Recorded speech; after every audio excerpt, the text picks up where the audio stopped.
Hi guys. Because smart students ask good questions, I'm going to clarify, I hope, some things about this week's assignments. First off, let's talk about the discussion post. Um, yes, yeah, I want you to watch Tiffany's tutorial, which is right here. There's a little video there, and give it a look so you know how to search the databases. But keep in mind that we want to have a really good search term or question and good search terms. So the example I gave you guys a couple of weeks ago is, say I wrote a story about my mom and her dementia and how listening to music with her is such a positive experience.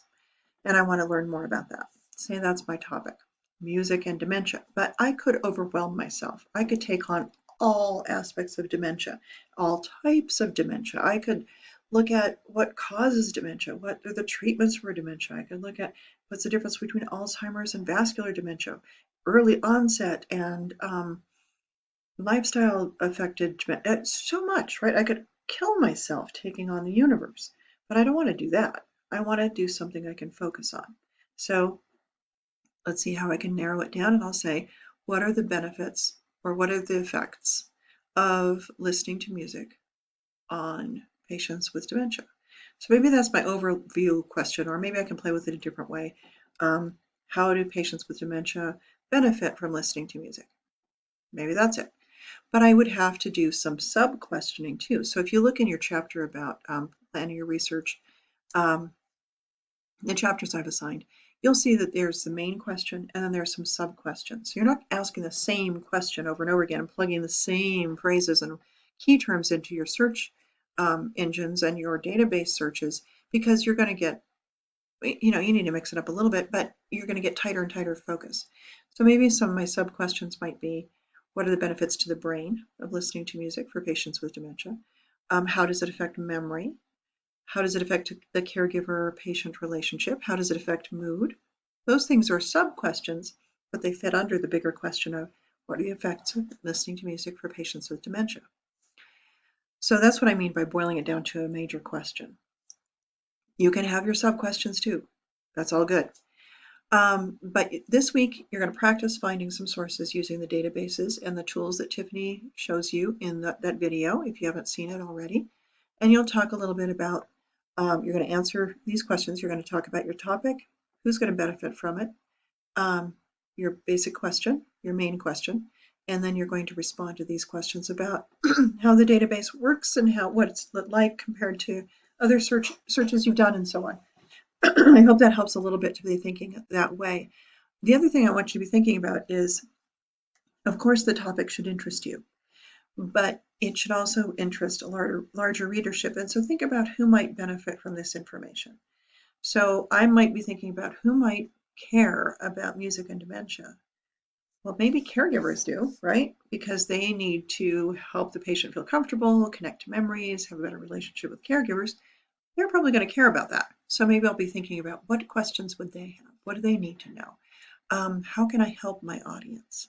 So keep that kind of percolating in the back of your mind, and that may evolve over time. You may not have a clear notion of who that audience is yet until you start playing and finding sources. But I hope that helps you think about that a little bit. Other things I want you to take a close look at are the They Say, I Say projects. The prompt is here. And I'm just going to go over it one more time just to show you a little bit about how to think about, excuse me, the assignment. You are going to be using different skills in your research writing that involve quoting, summarizing, and paraphrasing, and using sources ethically. And so you're going to use the same text that you annotated this last week, and you're going to draw passages that you'll quote, paraphrase, and summarize, and you're going to use it as a way of practicing responding to a text in a paragraph. So in that source that you annotated last week, you were to find elements of the CRAP criteria. You're to evaluate for currency, relevance, accuracy, authority, and purpose. If you have not done that, I encourage you to give it another shot. I would love to give you a higher grade, but I also want you to have the experience and understand that every source we look at, we're going to evaluate. because even sources from the databases are big, broad things. Most of them are going to be great, but some of them might not be. So give it a look, pay close attention. So you'll annotate your source. You're going to be looking for purpose, accuracy, blah, blah, blah. As you annotate the source, you take another look at it again and decide what passages you want to quote and what passages you want to paraphrase, and put a little note there in the marginalia. Quote this, paraphrase that. A summary is an overview of the entire thing and boiled down into a sentence. So you can think about how would you summarize in one sentence the plot of Finding Nemo? You could do it. Clownfish, little child runs away. Father of clownfish goes looking for him in the big bad ocean, and in the end they find father, son, respect, and love. Boom, we're done. That's an overview of the entire thing, but it doesn't go into all the specifics. We don't hear about whale songs. I think I mentioned that before, but you get the idea. That's what a summary is, but we still need to introduce our source. So here's an example. Oh, and we're going to need an MLA citation for our source, but moving up, we're talking about quotes and summaries right now. Here is an example, and in a summary, we introduce the author, the title, and the genre. Or to put it another way, title, author, genre, we call it tag. We have to have those elements in there so the reader knows what we're talking about. So in the report, genre, Raising Backyard Chickens, title, writer Mary-Delee LaRue, author, details guidelines and care instructions for starting a chicken coop. And you can rearrange those elements as you see fit. You could start with the author, you could start with the title, you could start with the genre. But it has to make grammatical sense, and it has to include the summary. The paraphrase shrinks down the main ideas into I shouldn't say main ideas, it puts a passage in your own phrasing and in your own word choice. It does not include quotation marks because you're not quoting directly, but you still need to cite the source. According to LaRue, you'll notice the author's last name here, there are many unexpected benefits to chicken rearing, such as bonding with the animal and feeling a sense of gratification and caring for them. Well, those have to be in your words, but it has to be the author's ideas. You don't add new ideas. You reflect the author's ideas, and you give credit. In a quote, you introduce the quote, and here's a how-to, and here's an example. LaRue comments that owning chickens is a rewarding, quote, a rewarding practice and a lifestyle to get involved in, but takes time, patience, dedication, and responsibility. Where did you find that? You might ask. It's on page 7, period. This gives you these handouts, and these readings will help you out. But here's what we really need to talk about. You're going to write a paragraph in which you respond to what the source says. So, for example, if I'm writing about my article, if I say I found an article about music and dementia, I could say the author acknowledges that music benefits patients by stimulating their memory centers of the brain. I could say that. Or so-and-so argues that listening to music for dementia patients stimulates the memory centers of the brain. Or believes that. Okay, those are ways of signaling that the idea comes from the author. You'll notice that all of those verbs are in the present tense. You can introduce a standard view. Americans today tend to believe that dementia is a life-limiting disease. However, you could respond to that. Or common sense seems to say that patients with dementia might not remember the lyrics to songs. However, if they listen to music, they will recall the lyrics.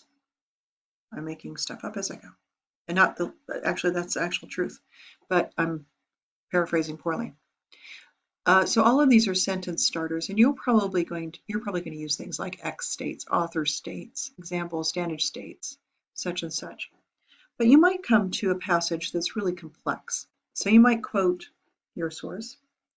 Say I'm quoting my source that talks about the different memory centers and the ways in which certain hormones associated with pleasure and relaxation stimulate the brain. And it's really complex, right? So I quote that, so-and-so says this or states. And then I got to make sense of this for my reader. So I could say, basically, the author is saying that the hormones that we associate with pleasure stimulate the memory centers of the brain, and music stimulates pleasure. I can make it kind of not so much dumb it down, but put it into layman's terms to explain it to the reader, clarifying. So I can respond to the text. The author says this, and basically he's explaining, and you explain to your reader using these sentence starters. And so on. These are all different sentence starters. This matters because, and so on.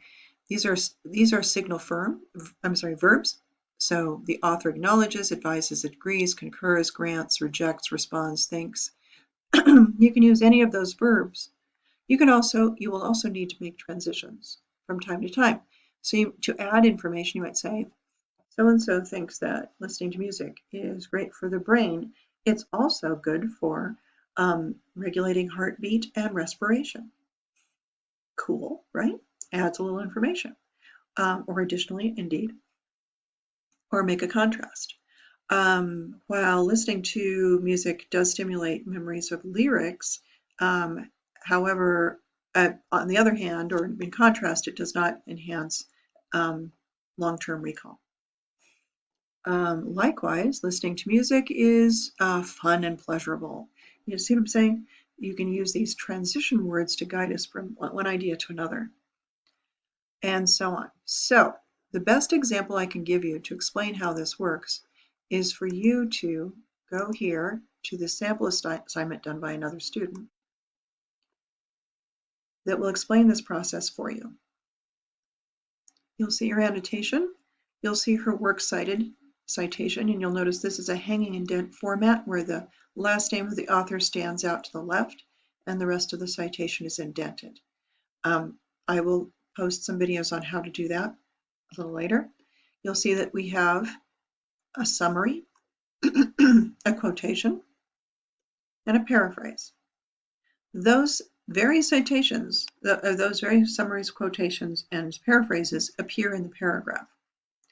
The paragraph begins with common knowledge. Many people assume that because stress affects so many, it's trivial side effect to our many husbands. However, transition word, author Vida Rickman informs the reader,